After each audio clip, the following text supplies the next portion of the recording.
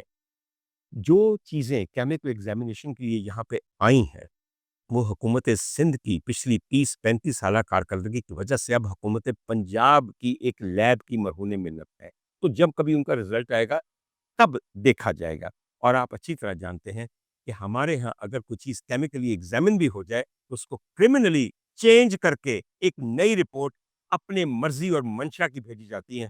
آپ کے وقت کے منصف اعلیٰ کسی پرائیویٹ کمرے سے ایک شراب کی بوتل اگر چھاپا مار کے دریافت کریں اور برآمد کریں تو اس کی رپورٹ یہ آتی کہ نہیں، ارے وہ تو وہ شہد ہے جو جنت کی نہروں میں نعوذ باللہ بہہ رہا تھا۔ نعوذ باللہ، نعوذ باللہ۔ شہد کے علاوہ سرکہ کہہ دیتے، کم از کم میرے مذہبی اور روحانی جذبات کا اس طرح استحصال نہ ہوتا۔ اور یہ ذات اگلی بات، حمیرہ کے اجتماعی قاتلوں کے اندر وہ تمام لوگ شامل ہیں جن کا تعلق ڈائریکٹلی حمیرہ اصغر علی کے ساتھ تھا۔ سب سے پہلے بات کرتے ہیں اس کی فیملی کی۔ جیسے جیسے واقعہ آگے بڑھ رہا ہے، ہر روز ہمیں یہ پتہ چل رہا ہے کہ کس قدر ڈس فنکشنل فیملی تھی، اور اس بیچاری نے اپنے اہل خانہ کے ہاتھوں کیسی کیسی تکلیفیں اٹھائی ہوئی ہیں۔ خواتین حضرات، صرف چھوٹی سی بات اس میں یاد رکھیے گا، مجھے کسی کی فیملی یا خاندانی مسائل میں نہیں الجھنا، خدا تعالیٰ ہر ایک کا پردہ رکھے، مگر میں سوچتا ہوں کیا باپ ہے، اتنی بڑی داڑھی رکھی ہوئی ہے اور منہ چھپا رہا ہے اس ایک ماسک کے پیچھے، اور چہرے پہ کوئی ملال نہیں ہے، اور بار بار جھوٹ بول رہا ہے۔ ڈاکٹر صاحب، فوج سے آپ کا تعلق ہے، طب سے آپ کا سنا تعلق ہے، یا شاید اسی وجہ سے آپ کو شرم نہیں آتی جھوٹ بولتے ہوئے، وہ بھی اپنی بیٹی کی سوختہ میت کے اوپر، کہ نہیں بھی ابھی تو میڈیسن ہونا تھا تو ہم نے کب کہا کہ ہم اسے لاش نہیں چاہتے؟ آپ نے ایک دفعہ نہیں 10 دفعہ کہا۔ یہ کراچی ساؤتھ کی پولیس نے کئی دفعہ کہا کہ لواحقین نے حمیرہ کی میت کو لینے سے انکار کر دیا ہے۔ ہمیں کہا گیا ہے کہ جیسے آپ کا دل کرتا ہے اس کو دفنا دیجئے، ہمارا تو اس سے 2 سال سے کوئی رابطہ نہیں ہے، ہمارے لیے وہ مر چکی ہے، تو اگر آج اس کی آپ کو میت ملی ہے تو کوئی فرق نہیں پڑتا، ہم اس کو رو بیٹھے ہوئے ہیں۔ پھر یہ ماسک پہننے کی کیا ضرورت تھی؟ اس لیے کہ آپ کا چہرہ، آپ کے الفاظ، آپ کے تاثرات نے بتانا تھا کہ آپ باپ نہیں، آپ قاتل ہیں اپنی بیٹی کے، صرف اس کی جسم کے قاتل نہیں ہیں، اس کی امنگوں، آرزوؤں، ارمانوں اور خوابوں کے قاتل ہیں۔ کیا آپ کو حمیرہ نے یہ نہیں کہا تھا کہ وہ ماڈلنگ میں جانا چاہتی ہے، ایکٹنگ کرنا چاہتی ہے؟ سر، یہ بازار حسن نہیں ہے، یہ ایک بہت بڑا شعبہ ہے ہمارے ہاں آرٹس کا۔ اور آپ نے اپنی بیٹی کو جب NCA میں داخلے کی اجازت دی تھی تو آپ کا کیا خیال تھا کہ وہ بچی نیشنل کالج آف آرٹس جیسی عمدہ درسگاہ میں جا رہی ہے، وہاں سے نکل کے کیا کرے گی؟ منہ سر باندھ کے لوگوں کے ہاں جا کے درس دیا کرے گی؟ زندہ رہنے کی اجازت دیجیے اپنے بچوں کو اپنے آپ کو ایکسپلور کرنے کی اجازت دیجیے، کھلے دل سے دیجیے، اپنے بچوں کو اذن تکمیل ذات دیجیے، اپنی ذات کی تکمیل کا کھلے دل سے، بڑے پیار سے مکمل اجازت نامہ دیجیے تاکہ وہ اپنی زندگی اور اپنے خواب جی سکیں۔ ڈاکٹر صاحب، آپ نے نہ صرف یہ کیا بلکہ آپ کے ہاں ایک فتنہ ہے، اور وہ فتنہ ہے آپ کا بیٹا ڈاکٹر نوید اصغر علی۔ اس لڑکے کو میں فتنہ اس لیے کہہ رہا ہوں، اور میں کبھی بھی نہ کہتا اگر میں اس کی پریس کانفرنس نہ سنتا۔ پریس کانفرنس میں نوید اصغر صاحب جو اپنی بہن کی میت لینے آئے ہوئے تھے اور ایک کوہرام مچا ہوا تھا، ان کا جو سٹانس تھا وہ یہ تھا کہ یہ جو سارا میڈیا ہے اور جو ہم لوگ سب ہیں، ہم نے یہ کیوں نہیں سوال کیا، ہم یہ کیوں کر رہے ہیں، تم نے یہ کیوں نہیں پوچھا؟ چابی میرے پاس 2 تھی، میرے پاس اپنی امی کو چابی دیتا، چابی ہے تو ایڈا، اگر تو آپ سائنسداں تے جاسوس ہے، آپ آ کے اپنی بہن کے قتل کا معمہ حل کروائیں، اور اس سلسلے میں سب سے پہلے اپنی مدعیت میں یا اپنے باپ کی مدعیت میں اس معصوم مقتول لڑکی کے قتل کا مقدمہ درج کریں تاکہ ہمیں پتہ چل سکے کہ کس کربناک طریقے سے حمیرہ کی جان لی گئی ہے۔ آج نواں دن ہے جب میں آپ کے سامنے یہ ویلاگ پیش کر رہا ہوں۔ ابھی تک حمیرہ کی فیملی میں سے، جہاں باپ بھی ہے، 2 بھائی بھی ہیں، ماں بھی ہے، کسی نے اپنی مدعیت کے اندر حمیرہ کے قتل کی کوئی FIR درج نہیں کروائی۔ اور نہ ہی اس کا ذکر کیا ہے۔ اور جہاں تک ان صاحب کا تعلق ہے ڈاکٹر نوید اظہر علی صاحب کا، ان کی باڈی لینگویج، ان کا لہجہ اس قدر گھٹیا تھا، کیونکہ الزام وہ خود کو نہیں دے رہے تھے کہ ہم نے اپنی بہن کو تنے تنہا کراچی جیسے شہر، کراچی جیسے جنگل میں چھوڑ دیا اور 10 مہینے سے اس کی خبر تک نہ لی کہ زندہ ہے یا مر گئی، اور اب ساریاں متاں سانو دینیاں شروع کر دیتی ہیں۔ وہ پائی تو اپنی جگہ گوندا ہوئے گا، مگر تو ہن ننگا ہو چکے ہے، اور ننگ پن چھپان واسطے اپنے منہ پہ بالکل جو جنازے والے دن باپ نے منہ پہ پورا نقاب کیا تھا، یہ پریس کانفرنس میں ماسک پہن کے آگے تھے۔ کراچی میں کورونا پھیلا ہوا، یا اس موسم کے اندر کوئی اور سانسوں کی بیماری ہے کہ وہاں ہر بندہ کھڑا تھا منہ سر کھول کے، مگر آپ نے اپنا پورا چہرہ چھپایا ہوا تھا ماسک کے پیچھے، اور اس کے بعد ایک دفعہ اس پریس کانفرنس میں یہ کہا میری بہن اس طرح مر گئی ہے، مجھے بہت دکھ ہے۔ ایک دفعہ نہیں۔ اور جب بھی حمیرہ کی ڈیڈ باڈی کا، اس کی میت کا ذکر ہوا، اس آدمی نے کہا لاش، اس لڑکی کی لاش، اس لڑکی کی لاش۔ حضور والا، لاشیں تو میدان جنگ میں ہوتی ہیں دشمنوں کی، اپنے عزیزوں کی، اپنی دودھ شریک، اپنی ہمشیراؤں کی ڈیڈ باڈیز کو کم از کم میت کہنا زیادہ قابل احترام تھا۔ میں اس لیے کہہ رہا ہوں کہ تم تو ننگے ہو گئے کہ تم نے اپنے پورے خاندان، اپنے پورے بہن بھائیوں کو اور ان کی زندگیوں کو اور ان کے بچوں کی زندگیوں کو تباہ کر دیا۔ ثبوت میں بتاتا ہوں، تمہارا بڑا بھائی ہے سہیل اصغر، اس کو کون ٹیکے لگا رہا ہے؟ اس کو کس نے مفلوج کر کے رکھ دیا ذہنی طور پہ؟ وہ کچھ نہیں کر سکتا۔ اس کا اپنا انٹرویو ہر جگہ گردش کر رہا ہے کہ یہ آدمی مجھے ایسی دوائیاں دیتا ہے جس کے بعد میں سوائے خوار ہوتا ہوں، بے ہوش ہو جاتا ہوں، سو جاتا ہوں، کچھ نہیں کر سکتا۔ اس کی بیوی ہے جس کے بارے میں تم تو جو مرضی کہتے ہو، بیوی خود کہتی ہے کہ تم نے بحیثیت دیور اسے دھکے دے کے، اور تمہارے باپ نے بحیثیت سسر اسے دھکے دے کے 2 جوان بچوں کی ماں کو گھر سے نکال دیا گیا، اور اس پہ الزام لگائے گئے عصمت فروشی کے۔ کیا عمدہ بات ہے! عورت کی عزت پہ کتنی آسانی سے آپ لوگ الزام دھر دیتے ہیں۔ یہ سوچا کہ اس کا ایک بیٹا ہے معید، اس کی ایک بیٹی ہے، بالکل نوجوان بیٹی، اس کی عمر اب 12 سال ہے۔ میرا ایک جملہ اس بچی کا میرا دل کاٹ گیا۔ اس نے کہا لوگوں میری عمر 12 سال ہے، 12 سال میں میرا باپ مجھے ایک دفعہ کہیں باہر لے کے نہیں گیا، یعنی کہ اس نے دنیا ہی نہیں دیکھی۔ آپ کے یہاں بیٹیاں جب پیدا ہوتی ہیں تو آپ اس لیے پیدا کرتے ہیں تاکہ عمر بھر کے لیے ان کو، ان کے خوابوں کو، ان کی زندگیوں کو آپ قید خانے میں بند کر دیں، اور پھر ایک دن ان سے لا تعلق ہو کے ان کو زمانے کے رحم و کرم پہ چھوڑ دیں، اور اس دن کا انتظار کریں جب آپ کو یہ خبر آئے کہ مر مرا گئی، اور اس کی لاش کو بقول آپ کے کیڑے چاٹ گئے۔ بالکل یہ کرتے ہوں گے۔ اس کے علاوہ حمیرہ کی ایک بڑی بہن بھی ہے، she is still unmarried and she's about 4 years older than Humaira. اس کی شادی کیوں نہیں ہوئی؟ اور مزے کی بات ہے اس کی شادی نہیں ہوئی، مگر جو پہلا آدمی پبلک آؤٹ کرائی کے بعد، ہماری لان تان کے بعد کہ اس کے لواحقین اس کی باڈی لینے نہیں آ رہے، جو منظر عام پہ آیا کراچی پولیس کے سامنے، اس نے کہا کہ میں حمیرہ کا بہنوئی ہوں۔ واہ! ایک ہی اور بہن ہے جس کی شادی نہیں ہوئی، اور تسی بہنوئی پیدا کر رہے۔ خواتین و حضرات، ایک بات آگے چلیے ذرا۔ حمیرہ کے ہاں ان خاندان کے، حمیرہ کی طرف سے مکمل اس بے اعتنائی کے پیچھے جو اصل وجہ ہے وہ وہی ہے جو پاکستان میں ہر دوسرے گھر کے اندر ہوتا ہے۔ لڑکیوں کو، بہنوں کو، بیٹیوں کو کوئی حصہ جائیداد میں سے نہ دیا جائے۔ اگر وہ یہ کہیں کہ ہم عزت دار زندگی گزارنا چاہتی ہیں، ہمیں تھوڑا سا سرمایہ دیا جائے ہماری وراثت میں تاکہ ہم اس کے ساتھ بزنس اسٹارٹ کر سکیں، تو بالکل نہیں۔ جس عورت نے اپنا حصہ مانگ لیا، سمجھیے اس نے اپنی زندگی کا سودا کر لیا۔ یعنی کہ اگر مانگے گی دوبارہ حصہ تو اس کو قتل کرنا زیادہ بہتر ہے، بجائے کہ اس کا جائز حصہ اسے دیا جائے۔ اور تین حضرات، کیسے کیسے عمدہ لوگ ہیں یہاں پہ، بڑے بڑے امیر لوگ ہیں۔ نالائق ترین بیٹا ہو، وہ اپنے گھٹیا ترین کاروبار کے لیے پیسے مانگے، ماں باپ قربان ہو کے دے دیتے ہیں۔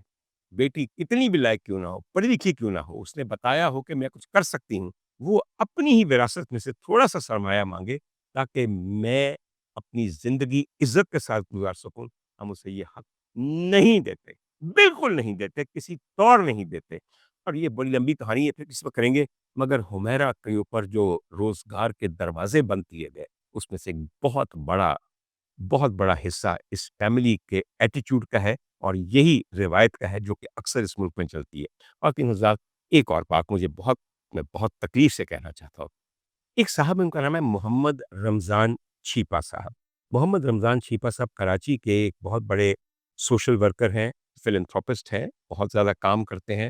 500 ایمبولینسز کو جو کہ بہت معمولی حد تک صرف اکوپڈ ہیں, مگر ہیں تو صحیح نا, وہ کراچی میں یہ پورا سسٹم چلاتے ہیں. چھیپا صاحب, آپ کے لیے میرے دل میں بڑی محبت. آپ نے اس محبت کو خود اپنے ہاتھوں سے کھرچ کھرچ کر میرے دل سے نکال دیا ہے, اور میں بتاتا ہوں کیوں. جب یہ آدمی نوید اصغر علی پریس کو ڈانٹ رہا تھا, سوسائٹی کو ڈانٹ رہا تھا, اپنی بہن کا نام تک نہیں رہا تھا, اور لاش لاش کر رہا تھا, اور بتا رہا تھا کہ کوئی آیا اس نے یہ کر دیا, یہ آدمی ہمیں بتا رہا ہے کہ کس طرح میری بہن کو کوئی آ کے قتل کر کے اندر والی کنگی سے, باہر والی تالے سے, باہر والی چابی سے کر گیا. تمہیں اگر اتنا پتا ہے, تمہیں ایک دفعہ خیال آیا کہ اپنی بہن کی حفاظت بھی شاید تمہاری ذمہ داری اور تمہارا فرض ہے, یا کم از کم تمہارے باپ کا فرض ہے؟ نہیں, اس کا ذکر نہیں کیا. بالکل ان کے ساتھ, اس کے پیچھے محمد رمضان چھیپا صاحب چیپ پبلسٹی کے لیے کھڑے ہوتے, تاکہ لوگوں کو نظر آئے کہ اس وقت محمد رمضان چھیپا صاحب نہ صرف خود اپنے سبز رنگ کے کرتے کے اندر کھڑے ہیں, بلکہ پیچھے دونوں کے جو پریس ٹاک ہو رہی ہے, بڑا بڑا لال حروف میں لکھا ہوا ہے چھیپا ویلفیئر ایسوسی ایشن. اگر یہ چیپ پبلسٹی نہیں ہے تو پھر اور کیا ہے؟ ایک بات, چھیپا صاحب, آپ مجھے سب سے پہلے تب قابل اعتراض لگے جب, یاد ہے, وہ امریکہ سے لڑکی آئی تھی, ایک لڑکے کی محبت میں گرفتار ہو کے جو کہتا تھا ان سے شادی کر لو. آپ کو تو شاید نام بھول گیا, اور آپ سب لوگ بھی نام بھول گیا, مگر اس زمانے میں ہر ایک کے ہونٹوں پہ اس کا نام تھا. اس کا نام تھا اونائجا رابنسن. یاد ہے آپ کو؟ تب تک کتنی خبر تھی یہ, اور ہر جگہ لے کر سسٹر سسٹر کر کے محمد رمضان چھیپا سے اس عورت کو لے کے بیٹھ جاتے تھے. اور اونائجا اس آدمی کی پبلسٹی سیکنگ اور سیلف پروپورشن سے اتنا تنگ آئی کہ اس نے بڑے اونچے الفاظ میں کہا, you talk too much, you talk too much. یہ انگریز پتہ ہے کس کو کہتے ہیں, یہ امریکی کس کو کہتے ہیں, جس کے بارے میں ان کو لگے کہ وہ بہت بکواس کر رہا ہے. خواتین حضرات, میں ذکر کر رہا تھا چھیپا صاحب کا. تو چھیپا صاحب نے اسی پریس کانفرنس کے اندر ان کی بات کاٹ کٹ کے حمیرہ کے بھائی کی, کہ نہیں, ہماری ایمبولینس حمیرہ کی ڈیڈ باڈی لے کے لاہور جائے گی. ارے بھیا, کیوں؟ حمیرہ لاوارث ہے. اب تو اس کا بھائی اس کی ڈیڈ باڈی وصول کرنے کے لیے کراچی آ گیا ہے, اس کی ذمہ داری ہے, اس کو لے جانے دیجیے. آپ کو کون سی پبلسٹی چاہیے اس سلسلے میں؟ اور سب سے زیادہ میں آپ کو بتاؤں, آپ کو پبلسٹی کا شوق کیا ہے؟ کسی بھی ایک مخصوص رمضان ٹرانسمیشن کے اندر آپ پورا رمضان بیٹھے رہتے ہیں. آپ بہت نیک کام کرتے ہوں گے چھیپا صاحب, مگر نیکی کی اتنی تشہیر, نیکی کا اتنا زیادہ ایک پورے کا پورا نمائش کا کرنی. مجھے صرف پتا ہے کہ اس سیٹ کے اوپر بگلے بھی ہوتے ہیں, کچھ مور ہرن بھی ہوتے ہیں, شاید پیچھے ایک اونٹ بھی پھر رہا ہوتا ہے, 2-3 ہوسٹ بھی ہوتے ہیں, اور ایک بچے بھی ہوتے ہیں جن کی معصومیت بیچی جا رہی ہوتی ہے. پیچھے تو دیکھو, اور پیچھے جب دیکھتے ہیں ہم تو وہاں آپ بیٹھے ہوتے ہیں. خدا کے لیے کچھ خیال کیجئے چھیپا صاحب, تھوڑا سا خود نمائی کو کم کیجئے. اور مجھے اچھی طرح یاد ہے کہ اونائجا کے سلسلے میں بھی آپ نے کوئی بہت زیادہ عزت نہیں کمائی تھی. بات اور خواتین حضرات, آئیے ہم پھر آگے چلتے ہیں. حمیرہ اصغر علی ایک ماڈل تھی, اس کا یقیناً کوئی نہ کوئی شوبز میں مینیجر ہوگا تھا, اس کا کوئی نہ کوئی اسٹائلسٹ ہوگا, اس کا کوئی نہ کوئی میک اپ مین ہوگا, اس کا کوئی نہ کوئی ہیئر اسٹائلسٹ ہوگا, اس کے بہت سارے کولیگز ہوں گے. کسی نے ایک آدھ بار کوشش کرنے کے بعد یہ گوارا نہیں کیا کہ ہم اس سلسلے میں کوئی الارم ریز کریں. ہاں, ایک اس کی کولیگ تھی جنہوں نے یہ ضرور کہا کہ حمیرہ از مسنگ, مگر وہ بات بھی پھر ایک مسنگ عورت کی طرح ایک میسج مس ہو گیا اور لوگوں کو بھول گیا. شاید واقعی افراتفری بہت زیادہ ہے, شاید ہم بھیڑ کے اندر شخصی تنہائی کا شکار ہیں, شاید ہم بڑے بڑے شہروں نہیں, بڑے بڑے جنگلوں میں رہتے ہیں, جہاں ہمیں یہ نہیں پتا کہ ہمارے ساتھ دیوار کے ساتھ جو دیوار ملی ہوئی ہے وہاں کون انسان رہتا ہے. مگر there is a huge foul play in the death and the ultimate long disappearance of Humaira. Humaira کو قتل ایک بہت با اثر آدمی نے کیا ہے, اور مجھے بتانے کی ضرورت نہیں ہے کہ کراچی اور سندھ میں سب سے زیادہ با اثر لوگ جن کے تمام جرائم پہ سب مل کے پردہ ڈالتے ہیں, وہ کہاں بیٹھے ہوتے ہیں, ان کا تعلق کس پیشے سے ہوتا ہے.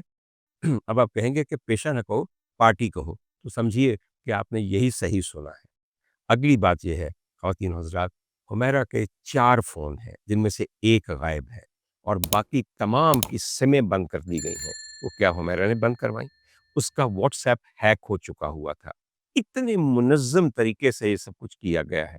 ایک پولیس والوں کو میں بات بتاؤں، اگر آپ یہ ٹریس کرنا چاہتے ہیں کہ ہمیرا آخری دفعہ زندہ کراچی یا کراچی کے علاوہ کس جگہ تھی، تو ایک CBR لوکیشن لی جاتی ہے. ابھی تک کسی نے لی کہ اس فلیٹ میں آنے سے پہلے آخری دن وہ کہاں تھی، یعنی کہ 9 اکتوبر 2024 کی شام کو ہمیرا کہاں تھی. اچھا، ایک اور صاحبہ ہیں جن کا نام سیدہ کائنات کے نام پہ سیدہ کائنات ہے. بی بی اپنا نام تے سوچ کے رکھنا سی. اس عورت نے ایک جھوٹی ٹوٹلی فیک شکایت کی ہے ایک پورٹل پہ، اور پھر وہ IG سندھ کے پاس پہنچی ہے کہ بھئی ایک میر پور خاص میں ڈاکٹر ہے، اس کا نام ہے سیرم سجاد، اس کا باپ ہے جس کا نام حکیم سجاد ہے، ان کا ایک فارم ہاؤس ہے جہاں یہ کچھ ہوتا رہا. جب اس شکایت کی طرف نظر دوڑائی گی تو پتہ چلا کہ سیدہ کائنات کے نام سے جو خاتون ہے وہ کوئی ہے ہی نہیں، سم اس کے نام پہ نہیں ہے، کوئی دیہاتی عورت ہے. اور یہ سب بھی ایک ڈائیورژن ٹیکٹکس نکلا. میں قطعاً نہیں یہ کہتا کہ آپ سیرم کو اور اس کے باپ کو انویسٹیگیٹ نہ کریں، مگر یہ ڈائیورژن ہے اصل معاملے سے ہٹانے کی. خواتین و حضرات، آئیے قاتلوں کی فہرست میں ایک دو نام اور آپ کو بتاؤں جو ہے. قاتلوں کی فہرست میں جو ایک دو نام اور ہے وہ ہماری انڈسٹری کے، فیشن انڈسٹری کے پے ماسٹر ہے. ایک لڑکی جو جوان ہے، ابھی بھی کام کر رہی ہے، ماڈلنگ کرتی ہے، اس کے پاس پیسوں کی اتنی کمی ہو گئی کہ وہ پریشانی کے عالم میں آخری اپنے چند دن انتہائی غربت میں گزارے. ہمیرا کے 2 بینک اکاؤنٹس نکلے ہیں، دونوں بینک اکاؤنٹس میں اگر رقم جمع کی جائے تو 6,500 روپیہ ہے. 6,500 روپے. آخری دفعہ جو بینک ٹرانزیکشن ہوئی ہے ہمیرا کے اکاؤنٹس میں وہ اپریل اور مئی کے مہینے میں ہوئی ہے، اور ہمیرا اس دنیا سے گئی ہے اکتوبر میں. اس نے اپنی ماں سے بھی یہ کہا کہ مجھے پیسے چاہیے، اور ماں نے انکار کر دیا کیونکہ وہ خاندان اپنی بچیوں کے ساتھ کسی قسم کا کوئی تعلق نہیں رکھنا چاہتا، تا وقتے کہ بچیاں ان کے اشاروں پہ ناچیں، اشاروں پہ جئیں، اشاروں پہ مریں. اور تین حضرات، ہمیرا کا بھائی کہتا ہے نوید اظہر علی کہ میرا اس سے کوئی تعلق یا رابطہ نہیں تھا. وہ 5 نمبر جن کے ساتھ آخری دفعہ ہمیرا نے اپنے موبائل فون کے ساتھ رابطہ کیا، ان میں سے ایک نمبر ہمیرا کے بھائی کا ہے. وہ اسے کیسے ایکسپلین کرے گا؟ آئی ایم شیور ماسک لگا کے اس دفعہ اسکرین سامنے کھڑی کر کے کرے گا، یہ جیسے بھی وہ چاہے گا. اور ساتھ چھیپا صاحب، آپ ضرور کھڑے ہو جائیے گا اس کو مورل سپورٹ دینے کے لیے. آخری بات جو چھیپا صاحب نے آپ کو کہنی ہے، اس دن جس دن ہمیرا کے فلیٹ کا دروازہ توڑا گیا اور اندر پولیس داخل ہوئی اور آپ کے رضاکار داخل ہوئے اس کی ڈیڈ باڈی کو ریٹریو کرنے کے لیے، تو سب سے پہلا کام انہوں نے یہ نہیں کیا کہ توبہ توبہ کریں اور عبرت پکڑیں. انہوں نے سب سے پہلے اپنے موبائل فون کے کیمرے آن کیے اور ہمیرا کی انتہائی مخدوش حالت کے اندر جو ڈیڈ باڈی ہے اس کی ویڈیوز بنانی شروع کر دی. بات صرف یہاں نہیں رکی کہ آپ نے اس کمرے کے دروازے پہ کھڑے ہو کے ناک پہ رومال رکھ کے ہمیرا کی ڈیڈ باڈی جو کہ اوندھے منہ پڑی ہوئی تھی اس کی ویڈیو بنائی. آگے جا کے آپ نے بغیر کسی فرینزک ٹریننگ کے انتہائی مشکل کرائم وینیو کو وائلیٹ کرتے ہوئے اس کی ڈیڈ باڈی کو پکڑ کے سیدھا کیا تاکہ اس کا منہ آپ کے سامنے آئے، تاکہ اس کا وہ چہرہ سامنے آئے جو کہ آپ پہچانا نہیں جا سکتا، اس کے بال آپ دکھا سکیں، اور اس کی ویڈیو آپ بناتے رہے اور بنا کے پھر آپ اس کو اپلوڈ کرتے رہے. اور پھر ہم سب نے اسے اتنی دفعہ دیکھا اور شیئر کیا کہ ایک وقت وہ تھا کہ سب سے ٹرینڈنگ ویڈیو ہمیرا اصغر علی کی 10 یا 9 مہینے پرانی ڈیڈ باڈی کی ویڈیو تھی. اف اف اف اگر میں یہ کہتا ہوں کہ we are a nation of necrophiliacs تو میں غلط تو نہیں کہتا. اور ایک دفعہ کسی نے یہ کہا کہ یہ ایدھی کے رضاکار جن کی شکلیں نظر آ رہی ہیں، جن کے یونیفارم نظر آ رہے ہیں، اور یہ چھیپا کے رضاکار، ان کو یہ حق کس نے دیا ہے کہ جب آپ کسی کی میت کو لینے جائیں تو آپ اس کی تصویریں بنائیں، آپ اس کی بے حرمتی کریں، آپ اس کی تماشا بنا دیں اور اس تماشے کو دنیا کے سامنے لگا دیں؟ کیا کسی نے ابھی تک یہ آواز اٹھائی ہے کہ ان آدمیوں سے پوچھا جائے کہ تم اس قابل بھی ہو کہ تم کسی ڈیڈ باڈی کو ہاتھ بھی لگا سکو؟ وہاں اگر کوئی انسان کا بچہ ہوتا، اور چھیپا صاحب اگر آپ کے رضاکار انسان کے بچے ہوتے تو توبہ توبہ کرتے اور کہتے کہ یا اللہ ابھی تک سنا تھا کہ انسان کی اوقات اتنی ہے کہ بعد میں وہ کیڑوں کا ذخیرہ خوراک بن جاتا ہے، اسے چاٹ جاتے ہیں کیڑے، یہ بدن، یہ جسم، یہ رنگ، یہ ہڈیاں، یہ گوشت پوشت ہم نے آج اپنی آنکھوں سے دیکھ لیا۔ پروردگار توبہ توبہ توبہ! نہیں، وہ تو حمیرہ کی ویڈیوز بنا رہے تھے۔ آپ لوگوں نے بھی یہ ویڈیوز دیکھی ہوں گی۔ میں تھرا گیا تھا اس ویڈیو کو دیکھ کے۔ آپ کو بتاؤں کیوں تھرا گیا تھا؟ بہت سارے سین شاید آپ کی نظر سے نہیں گزرے، میں آج آپ کو یہ بتاتا ہوں۔ حمیرہ کی جب انہیں بد یوں پلٹی ہے، میں بڑے تکلیف سے آپ کو یہ بتا رہا ہوں، کسی کا پردہ رکھنا ان کو سکھائیے، میں اس نیت سے یہ کہہ رہا ہوں۔ حمیرہ کے ہاں سلیکون بریسٹ امپلانٹس تھے، یہ وہاں پہ صاف نظر آتے کہ یہ کیا دو تھیلیاں رکھی، خدا کا واسطہ، خدا کا واسطہ۔ اور ایک ویڈیو میرے پاس ہے جس پہ اس آدمی نے وہاں فوکس کیا ہوا ہے، کیونکہ وہ اس میں سے ایک خاص لذت حاصل کر رہا تھا۔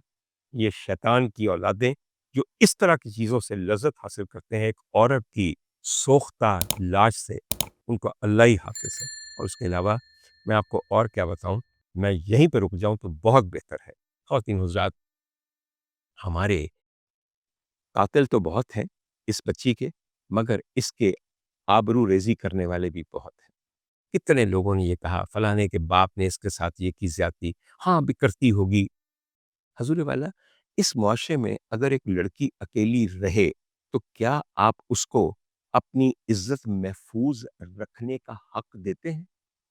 Any woman living alone, whether she's from the showbiz or not, is fair game for us. وہ یقیناً گھٹیا، آوارہ، سیکس ورکر ہوگی، پیسے لے کے اپنی عزت بیچتی ہوگی۔ ایک بات ڈاکٹر مرادل کا جملہ یاد رکھیے، ہمارے معاشرے کے اندر، ہمارے بڑے شہروں میں یا چھوٹے شہروں میں بھی، اگر کوئی لڑکی یا عورت اکیلے رہتی ہے کسی بھی وجہ سے، تو جلد یا بدیر لوگ اس کو مجبور کر دیتے ہیں عصمت فروشی پہ، یا وہ مائل ہو جاتی ہے عصمت فروشی پہ۔ اس لیے کہ جب عورتوں کو حقوق نہیں ملتے، ان کی جائز وراثت نہیں ملتی، ان کو صحیح پیسہ کمانے کا موقع نہیں ملتا، تو پھر بھوک کے ہاتھوں تنگ آ کے عورت کرے گی کیا، اور آدمی اس کو آفر کیا کرے گا۔ مجھے اچھی طرح یاد ہے کہ ایک خاتون کو میں نے ایک دفعہ یہ بہت پہلے سمجھایا تھا کہ بی بی تو اے بھی کر سکتی سے، تو اے بھی کر سکتی سے، تو اے کام کیوں شروع کیتا؟ کہندی ڈاکٹر صاحب رہن دیو، کوئی اے کام کراندا سی، سارا دن برتن مانجدی ساں تے جڑی گھر دی بیگم سی وہ گالاں بھی نال دیندی سی، میرے کردار تے بھی انگلیاں اٹھاندی سی تے تنخواہ بھی وقت نہیں دیندی سی، تے میں کیا ایس ایس ایچ کراں کی؟ تے ایک سیانی نے مینوں آ کے کیا نی ستھاں نے چ گہنا تے بھکھیاں کی رہنا۔ آئی سمجھ آپ کو میری بات کی؟ پنجابی میں ہے، ترجمہ کر کے دیکھ لیجئے گا۔ واقعی ہر عورت اپنا وہ زیور بیچنے پہ مجبور ہو جاتی ہے جس کی قیمت ہر بھیڑیا لگانے کے لیے تیار ہے۔ خواتین حضرات، آخر میں بات یہ کہنی ہے میں نے، یہ موت، یہ اس کی وجہ آپ تلاش بھی کر لیں گے تو کیا حاصل کریں گے؟ اس بے وقت موت میں سے کچھ سبق سیکھیے۔ خدا کے لیے یہ سوچئے کہ ہم نے اپنے رویے کیسے تبدیل کر رہے ہیں تاکہ خواتین کے ساتھ یہ زیادتیاں نہ ہوں۔ سبق یہ ہے، اپنی بچیوں کو، بیٹیوں کو، بہنوں کو حتی الامکان جینے کا حق دیجیے۔ خدا کے لیے ان کو مجبور نہ کریں کہ وہ دنیا میں تنہا رہ جائیں، اور تنہا دیکھ کر دنیا ان کو ایسے پڑ جائے کہ جیسے پاگل کتے پڑتے ہیں۔ خواتین حضرات، داڑیاں رکھ لینے سے آپ کو جنت نہیں ملے گی۔ حقوق العباد اور خاص طور پہ خواتین کے حقوق ادا کرنے پہ آپ کو جنت کی میں شاید امید دے دوں، شاید، اور میں کون ہوتا ہوں، میں تو خود بہت گناہگار ہوں۔ ایک اور بات دیکھنی ہے، اپنے درمیان رابطوں کو مضبوط کیجیے۔ آج حمیرہ کے سارے متعلقین اس کے قاتل کی اہم اور طاقتور حیثیت کی وجہ سے ڈر کے گھبرائے ہوئے ہیں۔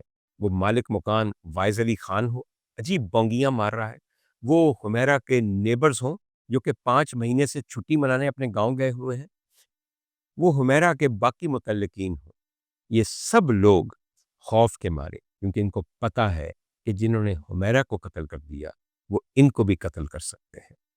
حمیرہ کے قتل کی وجوہات کبھی نہیں پتہ چلیں گی، اور اگر پتہ بھی چلیں گی تو یقین کیجئے شراب کو شہد بنا کے پیش کیا جائے گا۔ مگر آپ لوگوں کے لیے ایک امید افزا بات کہہ کے جاؤں، وہ یہ ہے چند دنوں کی بات ہے، ایک اور واقعہ آپ کے سامنے آ جائے گا، آپ حمیرہ کو بھول کے اس کی طرف چلے جائیں گے، آپ کا شوق پورا ہوتا رہے گا، آپ کی تماش بینی میں کمی نہیں آئے گی۔ میری ایک بہت عزیزہ تھیں، عائشہ ریاست ان کا نام تھا، خالدہ ریاست کی بڑی بہن ہے۔ حمیرہ کی discovery of the dead body سے چند دن پہلے ان کی ڈیڈ باڈی کراچی میں ڈسکور ہوئی، جو 6 دن پرانی تھی۔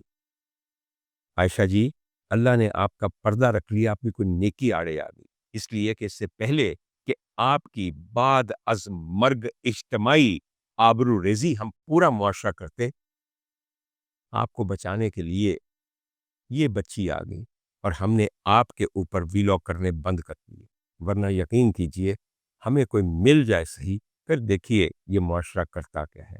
میری آخر میں صرف ایک درخواست ہے، اس قسم کے واقعات سے اپنے آخر کے متعلق سوچیں، یہ سوچیں کہ ہر بندے نے یہی انجام دیکھنا ہے، وہ قبر کے اندر ہو یا قبر کے اوپر ہو۔ حمیرہ نے 9-10 مہینے قبر کو ترس ترس کے آپ کو وہ تمام مناظر دکھا دیے جو ہم سب کا مقدر ہے۔ توبہ کیجئے، حمیرہ کا احسان مانیے، یہ بجائے کہ آپ اس کے قتل کی وجوہات اور اس کے قاتل کو تلاش کرتے رہیں۔ ہر قاتل یہاں کس کا ملا ہے آپ؟ کراچی کے اندر ایک بہت مشہور خاتون تھی جو ہماری وزیر اعظم رہ چکی، وزیر اعظم کی بیٹی رہ چکی، وزیر اعظم تھے ایک جونا گڑھ کے، ان کی پوتی رہ چکی، آج تک ان کے قاتل تو مل نہیں سکے، اور بیٹا بیچارہ ٹیکے لگا لگا کے موجوروں کے اس قدر زیادہ کمزور ہوتا جا رہا ہے کہ اس کے اندر کوئی ہمت نظر نہیں آ رہی کہ وہ کچھ کر بھی سکے گا یا اپنی ماں کو انصاف دے سکے گا۔ خواتین و حضرات، سب سے اچھی بات یہ ہے کہ اب اس قصے کو بھول جائیے، بہت ہو گئی، ہم نے بہت کر لی۔ مغفرت کی دعا کیجئے حمیرہ کے لیے اور اپنے لیے استغفار استغفار استغفار پڑھیے۔ خدا آپ کا اور میرا انجام بخیر کرے۔ خدا